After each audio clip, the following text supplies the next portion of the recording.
Hola, este es el sexto y último video referido al tema integrales de funciones escalares. En este video presentaremos distintas aplicaciones de la integral definida. Como siempre decimos, este material es complementario al teórico práctico ofrecido y no lo reemplaza. Inicialmente hagamos un repaso general de lo visto hasta ahora del tema integrales. A partir de una función escalar f, definida en un intervalo cerrado AB, hemos definido tres conceptos matemáticos distintos pero relacionados con el cálculo integral. En primer lugar, definimos lo que es una integral definida, que definimos como el límite de una suma de Riemann para la función en el intervalo AB si éste existía cuando la norma de la partición realizada tendía a 0. Sabemos ya que este número es útil, pero que es complejo de calcular por definición. En la búsqueda de una forma más sencilla, construimos el concepto de función integral, una función definida en el AB de modo que su variable independiente se encuentra, en principio, en el extremo superior de integración. Vimos también que esta función, a la que llamamos f mayúscula, en ciertas ocasiones podía expresarse con una ley algebraica. El primer teorema fundamental del cálculo integral asegura que la derivada de esta función f mayúscula es la función integrando, o f minúscula, lo que hizo surgir la necesidad de darle un nombre a estas funciones cuya derivada conocemos. Así surgen las primitivas, lo que nos permite repensar el primer teorema fundamental del cálculo integral diciendo que las funciones integrales son una primitiva de la función integrando. Luego vimos que, dada una función, podemos hallar infinitas primitivas. Aquí surge el concepto de integral indefinida, el conjunto de todas las primitivas de una función f. Para esto, presentamos distintos métodos de integración que nos sirvieron para un cierto conjunto de funciones a integrar. Y también presentamos la utilización de tablas de integración para otros casos no cubiertos por ellos. Como vemos, cuando hallamos una primitiva, hallamos infinitas, que difieren en una constante. ¿Cuál es la que corresponde a la función integral? Dedujimos que es aquella que, valorizada en su extremo inferior de integración, da como resultado 0. Esto es lo que asegura el segundo teorema fundamental del cálculo integral, que permite hallar la expresión de la función integral como la diferencia entre una primitiva cualquiera y su valor para a. Esto vale para todo x del intervalo AB, por lo que también vale para un valor cualquiera de x en este intervalo, y por ende permite resolver integrales definidas. Este corolario es la llamada regla de Barrow y responde a nuestra inquietud de cómo resolver sencillamente integrales definidas. Solo necesitamos hallar una primitiva para la función integrando y aplicar esta regla. En este video indagaremos sobre algunas aplicaciones para este número real que obtendremos al resolver una integral definida. Una de las aplicaciones ya la hemos analizado. Veamos nuevamente el enunciado de la regla de Barrow. Si la función f representa la razón de cambio de una magnitud m, es decir, f corresponde a m', una primitiva natural para esta función es la función m. O sea, m es una primitiva de m'. Por ende, si integramos m entre dos valores de tiempo, por ejemplo, por regla de Barrow, esto será igual a m en t final menos m en t inicial, es decir, el cambio que sufrió m en el intervalo de tiempo inicial, tiempo final. Claro está que podríamos usar cualquier primitiva de m', y no necesariamente la que representa a la función m de t. Dicho de otra manera, la integral definida de una razón de cambio entre dos valores de tiempo representa cuánto varió la magnitud que cambia en ese intervalo de tiempo.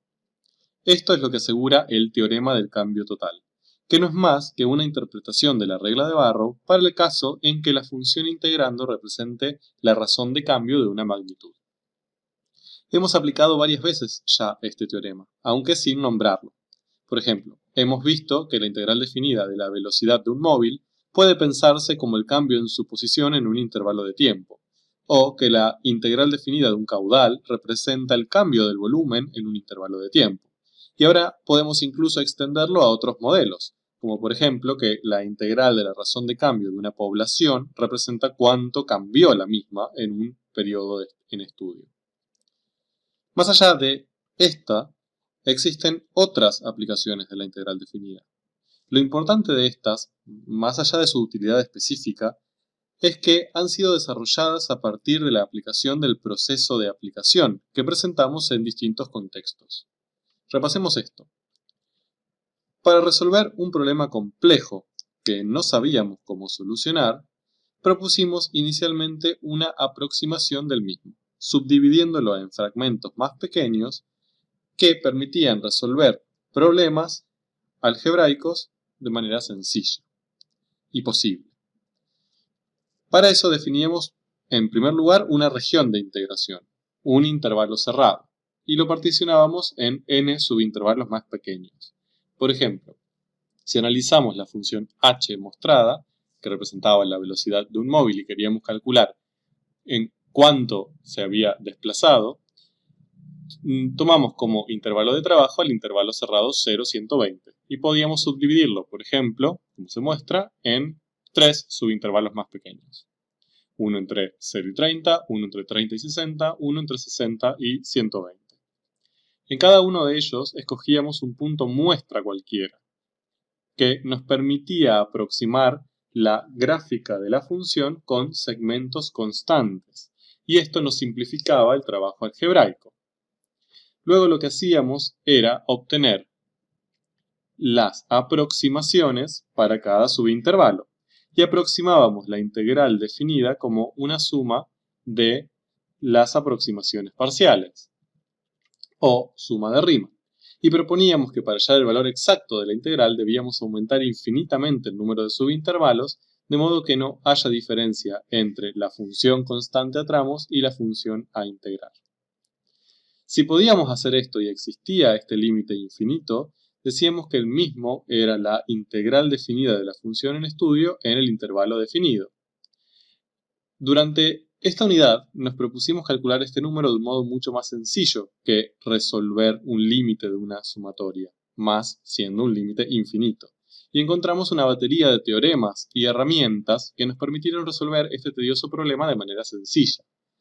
Lo crucial es que cada vez que podamos realizar este mismo proceso, es decir, subdividir un problema en casos más simples, aproximando y resolviendo el problema general, encontrando la sumatoria de las aproximaciones para un número infinitamente grande de subdivisiones, ahora contamos con las integrales para ayudarnos a resolverlos de forma simple.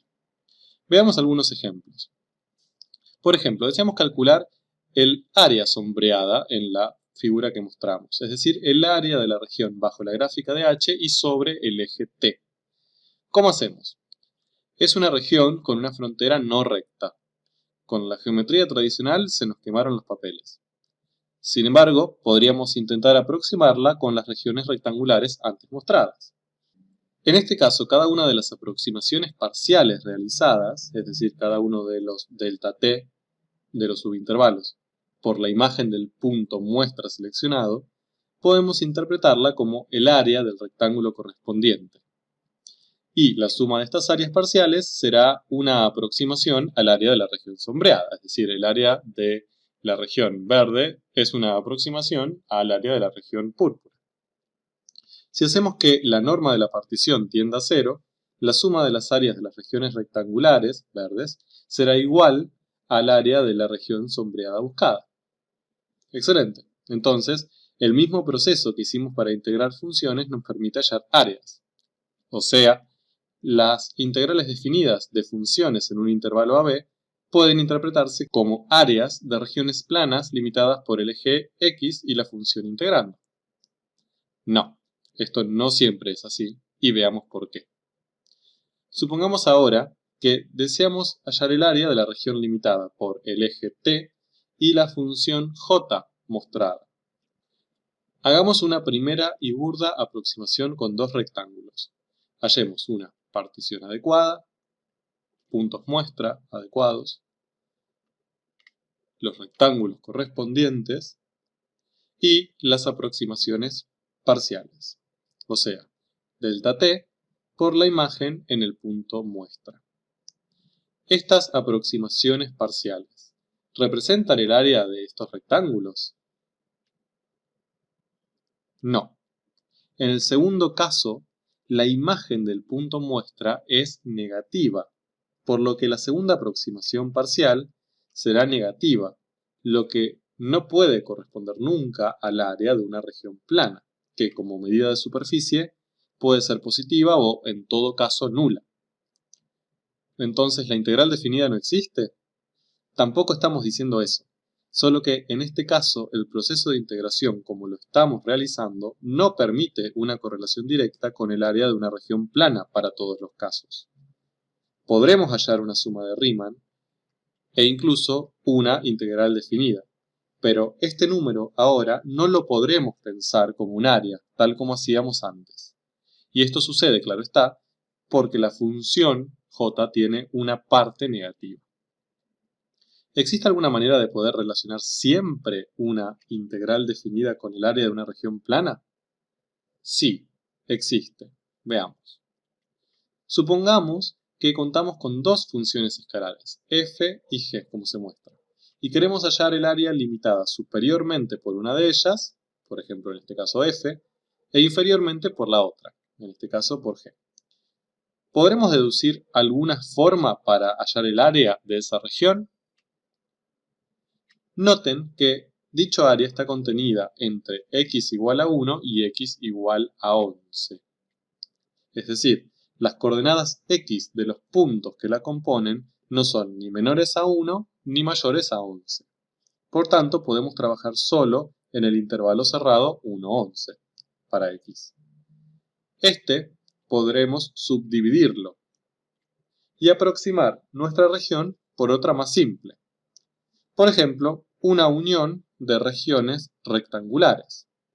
Si trabajamos idénticamente al caso anterior, la base de cada región rectangular vendrá dada por los subintervalos generados en x. Por ejemplo, en este caso, para el primer rectángulo entre 1 y 5, para el segundo entre 5 y 8 y para el tercero entre 8 y 11. Pero, ¿y su altura? Debería ser alguna que permita contener el rectángulo entre f y g aproximadamente. Probemos lo siguiente. Definamos tres puntos muestra, uno para cada subintervalo. En este caso, 3 para el primero, 7 para el segundo y 10 para el tercero. Y encontremos la imagen de f y g para estos valores, tal como se muestra. Noten que como siempre f es mayor o igual que g, rectángulos adecuados serían aquellos cuyas alturas vayan inferiormente desde la imagen de g hasta la imagen de f superiormente para cada uno de estos puntos muestra. Algo así. Estos rectángulos sirven para aproximar la región plana en estudio, y si hallamos las áreas de cada uno de ellos y las sumamos, aproximaremos el área de la región R en estudio. Es más, si hacemos que la norma de nuestra partición tienda a 0, es decir, usamos rectángulos cuyas bases sean infinitesimalmente pequeñas, la suma de las infinitas áreas será igual exactamente a la de la región R. Pero, ¿cómo hacemos esto numéricamente? Noten que para cada rectángulo, el área vendrá dada por la medida de su base, es decir, cada uno de los delta x, por su altura. Pero, ¿cuánto vale su altura? Dijimos que vale tanto como la imagen de f menos la imagen de g en el punto muestra. O sea, para el primer caso, f en 3 menos g en 3. Como sabemos que f siempre es mayor o igual que g, esta diferencia siempre será positiva o nula. Y no caeremos nunca en el caso de un rectángulo con una altura negativa, que ya hemos dicho que no podemos plantear. Por ende, el área de la región R no será más que la sumatoria infinita de sumandos de forma delta x por f en el punto muestra menos g en el punto muestra. Esto no es más que la definición de una integral definida de la función f menos g en el intervalo de integración, en nuestro caso en el 1,11. Hemos deducido el teorema de cálculo del área de regiones planas. El mismo asegura que dadas dos funciones f y g integrables en un intervalo AB, de modo que las imágenes de f son siempre mayores o iguales a las de g, y si definimos una región R como aquella región cuyos puntos tiene coordenada x entre a y b y está limitada superiormente por la función f e inferiormente por la función g, entonces el área de esta región R será igual a la integral entre a y b de la función f menos g.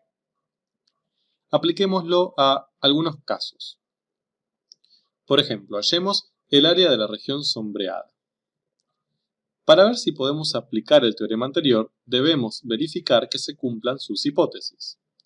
En primer lugar, deberemos fijar el intervalo de trabajo AB. Visualmente parecería que los puntos de la región presentan como mínima coordenada x al valor 1 y como máxima al valor 4. ¿Pero estamos seguros de esto? ¿Podemos confiar en nuestra intuición visual? No, debemos verificarlo. Debemos buscar los valores de x de los puntos de intersección entre ambas gráficas. Una opción es verificar que la imagen de ambas gráficas en x igual a 1 y x igual a 4 es la misma. Valorizando ambas funciones en 1 vemos que la imagen es 1, y análogamente en 4. Esta metodología es válida si queremos verificar un dato que podemos estimar visualmente. Si esto no es posible, una metodología general para hallar este dato es igualar las leyes de ambas funciones y resolver la ecuación resultante. Por ejemplo, en nuestro caso, vemos que al igualar ambas leyes obtenemos una ecuación cuadrática cuyas raíces son 1 y 4 tal como sabíamos. Por ende, el intervalo de trabajo es el intervalo cerrado 1, 4. La siguiente hipótesis a verificar es que f y g sean funciones integrables en dicho intervalo. Y esto es así porque son continuas en él. Por último, verificamos gráficamente que la función f es siempre la mayorante, es decir, la limitante superior de la región, y g es siempre la minorante, es decir, la limitante inferior. Como todo esto se cumple, podremos hallar el área de la región sombreada como la integral entre 1 y 4 de la función diferencia entre f y g. Hallando una primitiva para esta función y aplicando la regla de Barrow, obtenemos como resultado 9 medios. Noten que este valor es directamente el área de R, por lo cual tiene sentido que sea positivo. Si este resultado nos diese 0, significa que la región en estudio no cubre ninguna superficie, es decir, es una región que no presenta área. Y además, este resultado nunca podría haber sido negativo, ya que representa directamente, por el teorema del cálculo de áreas de regiones planas, el valor del área de una región. Veamos otro caso. Intentemos hallar el área de la región graficada, limitada por la gráfica de la función f y el eje x. Analicemos si cumple las hipótesis del teorema. Los límites en x de la región parecen ser menos 1 y 3, dos de las raíces del polinomio. Verifiquemos esto. Si valorizamos la función en ambos valores, el resultado es 0, por lo que el intervalo de trabajo puede ser efectivamente el menos 1, 3. La función f es integrable en ese intervalo, pues es continua. Pero, ¿cuál es la función g? Es decir, ¿cuál es la función cuya gráfica limita la región además de la de f?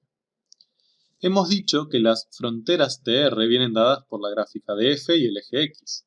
Podemos pensar al eje x como la gráfica de una función constante en 0, es decir, g de x igual a 0, que sería continua e integrable en el intervalo de trabajo, por lo cual podemos utilizarla y el teorema se sigue cumpliendo.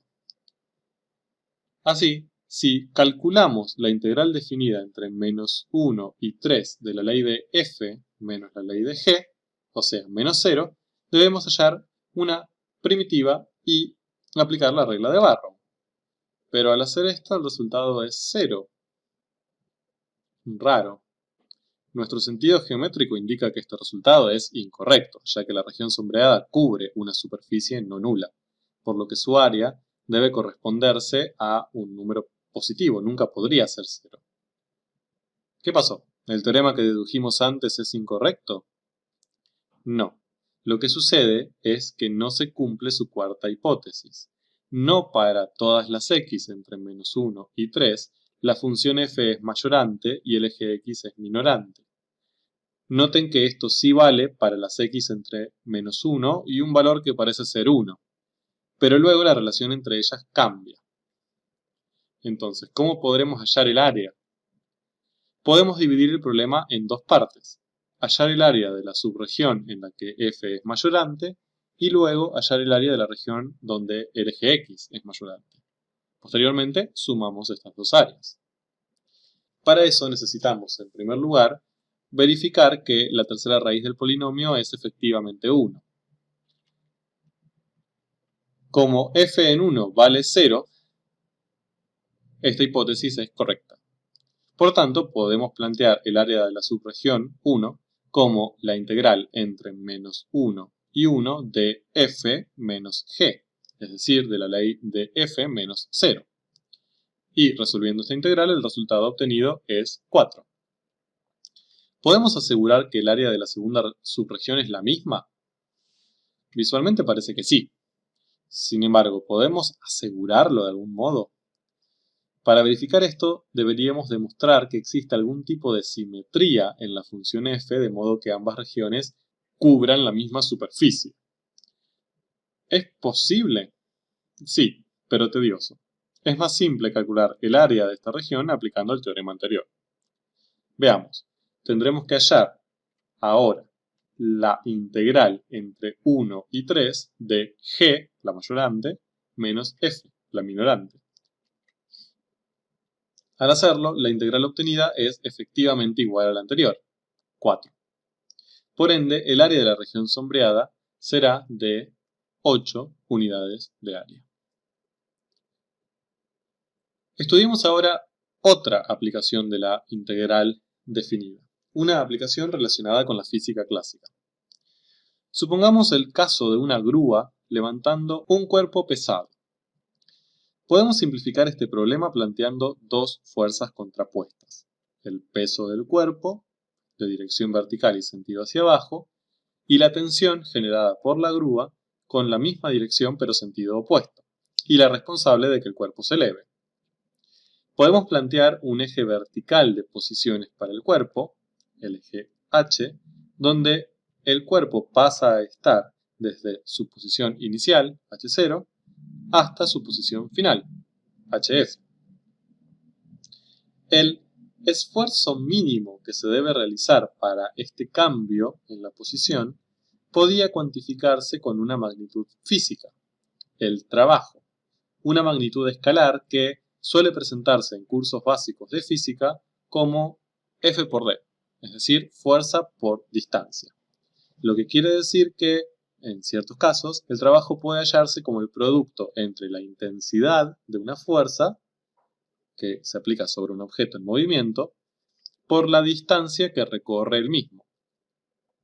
Para el caso en análisis, el trabajo es igual a la intensidad de la fuerza peso, que se supone constante, por el cambio en su posición, y puede interpretarse como la energía que hay que darle al sistema para provocar este cambio. Se establece también una convención de signos en la definición de trabajo.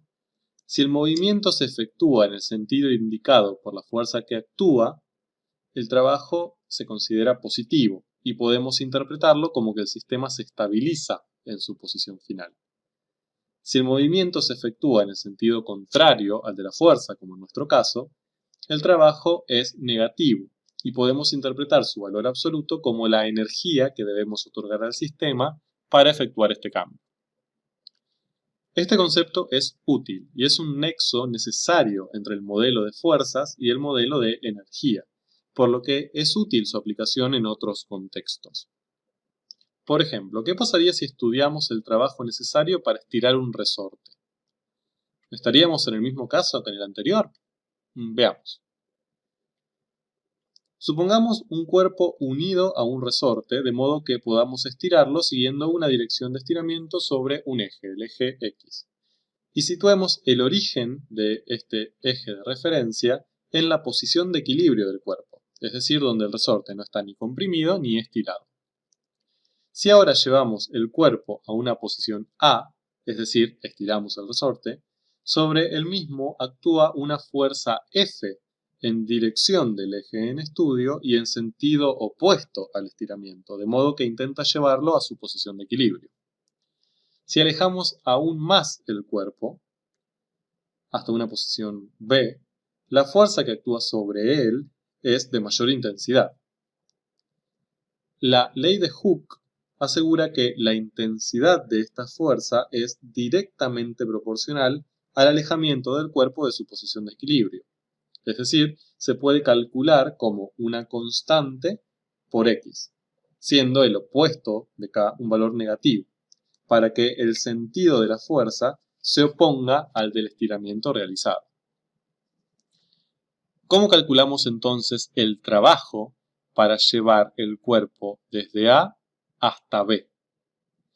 Sabemos que el resultado será necesariamente negativo, pues debemos hacer un esfuerzo sobre el sistema para hacerlo. Pero, ¿cómo lo calculamos numéricamente?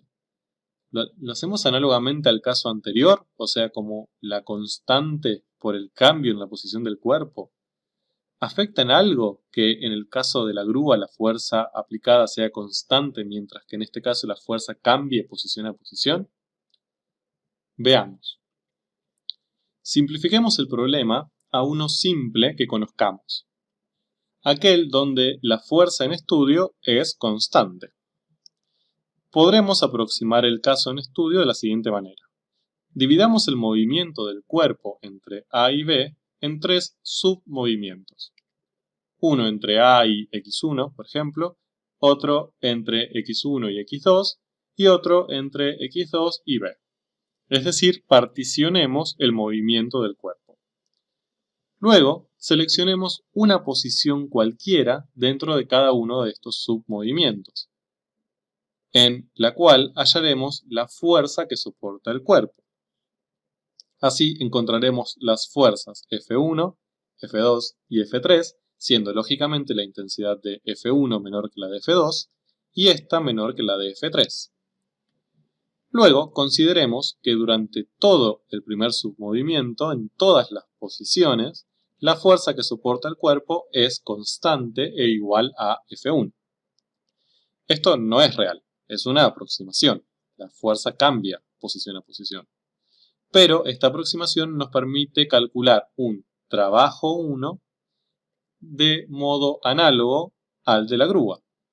Es decir, aplicando F por D, es decir, en este caso, la intensidad de la fuerza 1 por el delta X1, es decir, la distancia que se recorre, y con un signo menos, ya que se requiere hacer un esfuerzo para que este movimiento suceda.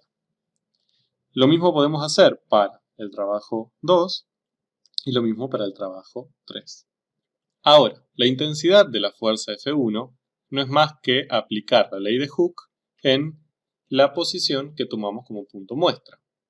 Es decir, si a esa posición que llamemos C1 aplicamos la ley de Hooke, hallaremos un número negativo que corresponde a la intensidad de la fuerza F1.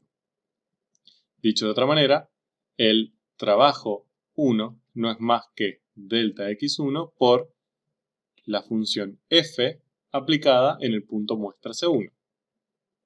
Lo mismo para el trabajo 2 y lo mismo para el trabajo 3.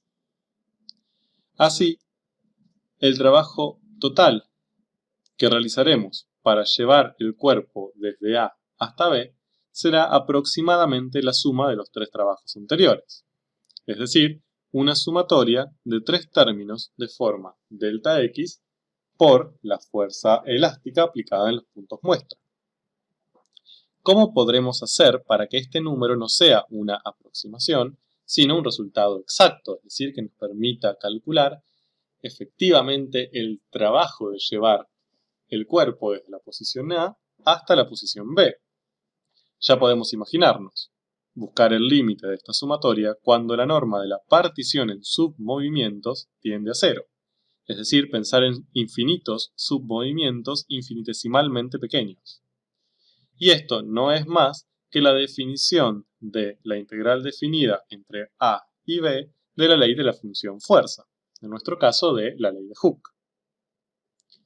Este resultado es general y puede extenderse a cualquier caso donde la fuerza aplicada varíe según la posición del cuerpo en un eje recto.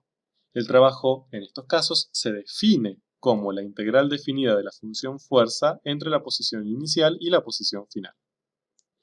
Si lo aplicamos a nuestra ley, la ley de Hooke, vemos que el trabajo no es simplemente menos k por delta x como habíamos hipotetizado, sino que depende del cuadrado de la posición. Es decir, mientras más estiramos el resorte, el trabajo aumenta siguiendo un modelo cuadrático y no lineal. Crece cada vez más ante iguales incrementos en la posición. Analicemos ahora una última aplicación de las integrales definidas. Supongamos que contamos con tres números reales, por ejemplo, 4, 5 y 12, y deseamos calcular el valor medio entre ellos. Una forma es calculando la media aritmética, el normalmente llamado promedio. Debemos sumarlos y dividir la suma por el número total de sumandos. En nuestro caso, 4 más 5 más 12, 21, dividido 3. Obtenemos 7. Ahora, supongamos que contamos con la siguiente función, cuya gráfica es un arco de parábola para x entre 1 y 4.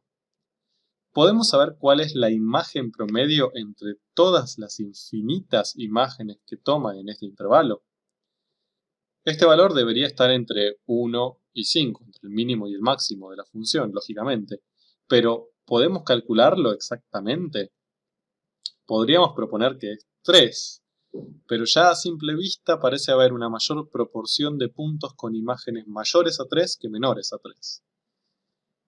4 quizás, pero ¿cómo descartar que no es 4,1 o incluso un número irracional cercano? ¿Podemos verificarlo por cálculo? Noten que en este caso tendremos que pasar de hallar un promedio con valores discretos, en este caso con 3, a hallarlo con infinitos valores continuos. ¿Cómo podemos hacer? Reanalicemos el caso simple que podemos resolver inicialmente. Podemos pensar los tres números a promediar, 4, 5 y 12, como tres ordenadas de puntos en el plano. Por ejemplo, estos tres puntos que mostramos aquí. La suma entre estos tres valores es 21. Podemos pensar este 21 como la suma de 4 por 1 más 5 por 1 más 12 por 1. O sea, la suma del área de tres rectángulos. Uno con base 1 y altura 4, otro con base 1 y altura 5, y otro con base 1 y altura 12, tal como se muestran, los tres rectángulos verdes. En este contexto, ¿qué significa el promedio hallado? ¿Qué significa ese 7? ¿Cómo lo podemos pensar? Noten que la suma anterior, 21, es igual a este número por 3. Es decir, podemos pensar 21 como el área de un rectángulo de base 3 y altura 7. O sea, con su base correspondiente justo a la suma de las bases de los tres rectángulos verdes y altura 7. El área del rectángulo celeste es idéntica al área de la región verde. O sea, que básicamente la región celeste la podemos pensar como la región rectangular con misma área y base total que la región verde. Esto, aunque no parezca, nos trae una estrategia interesante para pensar nuestro problema. Volvamos a la función f. Podríamos subdividir el intervalo 1, 4 en x en tres subintervalos. Por ejemplo, generar un rectángulo con base en cada uno de estos y cuya altura se ajuste adecuadamente a una imagen promedio para f en ese subintervalo. Claro está que esto es aproximado y es, entre comillas, a ojo. Yo propondré estos tres rectángulos. Estudiemos lo hecho. Subdividimos el intervalo 1, 4 en tres subintervalos. Para el primero, es decir, para el subintervalo 1, 2, nos fijamos en la región, en la parte de la gráfica de f que le corresponde y a ojo estimamos una imagen promedio para esta curvita, para este arco. En mi caso lo estimé en aproximadamente 4,5 y generamos un rectángulo de base 1 y de altura 4,5. Lo mismo hicimos para el subintervalo 2, 3 y lo mismo para el subintervalo 3, 4. En los primeros dos, la altura estimada es 4,5, mientras que en el último la altura estimada es 2,5. Así, el área de la región verde será, tal como se muestra, 11,5. Ahora, el valor promedio entre las alturas de estos tres rectángulos será la altura del rectángulo celeste con base 3 y área 11,5. Dicho de otra manera, lo que empezamos a pensar ahora es en un rectángulo celeste que tenga la base con la misma medida que la región verde y con una altura tal que el área del rectángulo celeste sea la misma que el área de la región verde. El área de la región verde la conocemos, es 11,5. Y la base del rectángulo celeste lo conocemos, mide 3. Entonces, ¿cuánto tendrá que medir su altura? 11,5 dividido 3, es decir, aproximadamente 3,83.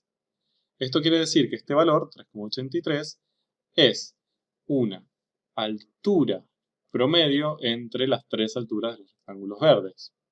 Y como estas alturas las habíamos pensado como imágenes promedios para cada una de estas subregiones, el 3,83 podemos pensarlo como una aproximación al valor medio entre las imágenes de toda la gráfica f en el intervalo 1, 4.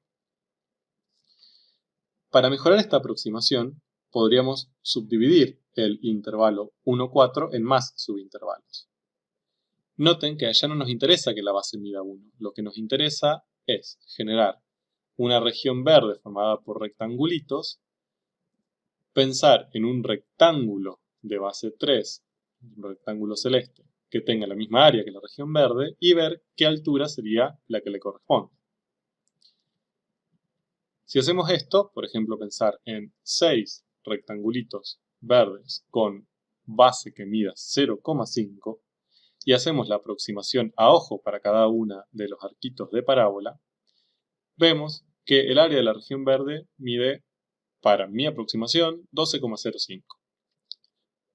Por ende, el área del rectángulo celeste tiene que ser 12,05 y su base sigue midiendo 3. Por lo tanto, su altura va a medir 12,05 dividido 3, 4,02 aproximadamente. Esto quiere decir que el valor medio de las imágenes de las funciones podemos aproximarlo en 4,02. Interesante, pero a esto llegamos visualmente al inicio del problema. Pero ahora, ¿cómo podemos hallar este valor de manera exacta, no aproximada? Naturalmente, lo que podemos hacer es que la norma de la partición del intervalo 1, 4 tienda a 0. Es decir, podemos pensar de usar infinitos rectangulitos con base infinitesimalmente pequeña. Noten que los rectángulos que podemos usar no necesariamente tienen que tener la misma base. Pueden tener bases distintas. Lo importante es que ahora su base sea infinitesimalmente pequeña, es decir, que la norma de esta partición tienda a 0. Si hacemos esto, el área verde no será más que el área de la región que está limitada por la gráfica de f y el eje x. Y como f es positiva, esto podremos calcularlo como la integral definida entre 1 y 4 de f. Ahora, el rectángulo celeste seguirá teniendo base igual a 3, por lo que su altura será igual al resultado de la integral sobre 3. Donde este 3 proviene de la longitud del intervalo de integración, es decir, de 4 menos 1. Supongamos que conocemos la ley de f. Por ejemplo, en nuestro caso es la mostrada. Solo debemos encontrar una primitiva, aplicar Barrow y dividir el resultado de la integral por 3. Y vemos que efectivamente el valor medio de las imágenes es exactamente 4. Este proceso que acabamos de realizar es general para funciones integrables. Podemos hallar el valor medio de sus imágenes para x en un intervalo cerrado como el resultado de la integral definida de la función en ese intervalo sobre la función del mismo. Y ahora, esto pudimos pensarlo simplemente porque f es positiva, por lo que pudimos valernos de la estrategia del área, pero ya vimos hace un rato que si f nos toma siempre imágenes positivas o nulas, su integral definida no representa el área de la región que necesitamos. ¿Podemos asegurar que esto vale siempre? Sí, por el teorema del valor medio del cálculo integral, que asegura que si f es continua y por tanto integrable en AB, existe al menos un valor c en el AB, de modo que la imagen de la función en C es igual al valor de su integral definida entre A y B, sobre la longitud del intervalo de integración B menos A. Aunque así escrito parece distinto a lo que trabajamos, noten que el valor f en C no es más que el valor medio de las imágenes de f en el intervalo de trabajo. El teorema da, por un lado, una forma de calcularlo, como la integral definida entre A y B de f sobre B menos A, y además asegura que este valor se corresponde con alguna imagen de la función en el intervalo de trabajo, es decir, que no podrá ser un valor ni mayor al máximo de la función en este intervalo, ni menor al mínimo, lo cual resulta lógico. Otra forma de pensar e interpretar la tesis del teorema de valor medio de cálculo integral es relacionarlo con ideas que ya hemos trabajado y analizado en Matemática 1. Por ejemplo, supongamos que nuestra función f en estudio ahora lo que representa es la velocidad de un proceso de cambio. Por ejemplo, la velocidad de un móvil, es decir, cómo cambia tiempo a tiempo su posición. Es la razón de cambio de su posición en función del tiempo. En Matemática 1 habíamos definido y analizado que la velocidad media de ese proceso sería igual al cambio total de la posición sobre el cambio del tiempo, es decir, el cociente entre los incrementos de la posición en todo el intervalo de tiempo en que se está estudiando sobre el incremento de tiempo. Obviamente que con esta aproximación lo que perdíamos era la información tiempo a tiempo, pero podíamos hallar una velocidad promedio. Ahora apliquemos todo lo que sabemos sobre el cálculo integral para poder hallar la velocidad media en este caso, es decir, considerando que la velocidad tiempo a tiempo viene dado por la función f. El delta x, en este caso, sería el cambio total de la posición, y por el teorema de cambio total sabemos que podemos hallarlo como la integral definida entre 1 y 4 de la función velocidad, es decir, f. Y el delta t no es más que la longitud del intervalo de tiempo en que estamos trabajando, es decir, 4 menos 1. Fíjense que esto no es más que la tesis del teorema del valor medio del cálculo integral, es decir, lo que acabamos de presentar, como que para hallar un valor medio de una función f, en este caso el valor medio de la velocidad, tenemos que hallar la integral definida entre a y b de f sobre b menos a. Fíjense que la conclusión que llegamos es la misma desde dos perspectivas distintas.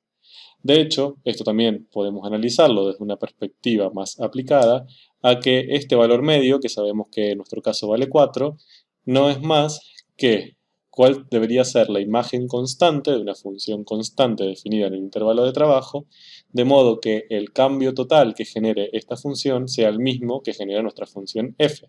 Dicho de otra manera, si nosotros nos movemos siguiendo una velocidad descrita por la función f presentada en el intervalo 1, 4, nos desplazaremos en total la misma cantidad de metros o de la unidad de longitud que sea, que si lo hacemos durante este mismo periodo, pero siguiendo la función constante celeste que presentamos, que tiene como imagen constante 4. En definitiva, hemos visto 4 aplicaciones de la integral definida en distintos ámbitos intra y extra matemáticos. Lo crucial es reconocer que las integrales definidas son útiles en casos donde conocemos formas simples de cálculo en casos sencillos y queremos llevarlas a casos más complejos que pueden aproximarse como una acumulación de casos simples. Si al aumentar infinitamente el número de estos casos simples la aproximación tiende a mejorar hasta volverse el valor exacto que buscamos, entonces ahí aparecerá una integral definida. Este tipo de modelos se denominan modelos de acumulación y son muy comunes en las ciencias experimentales.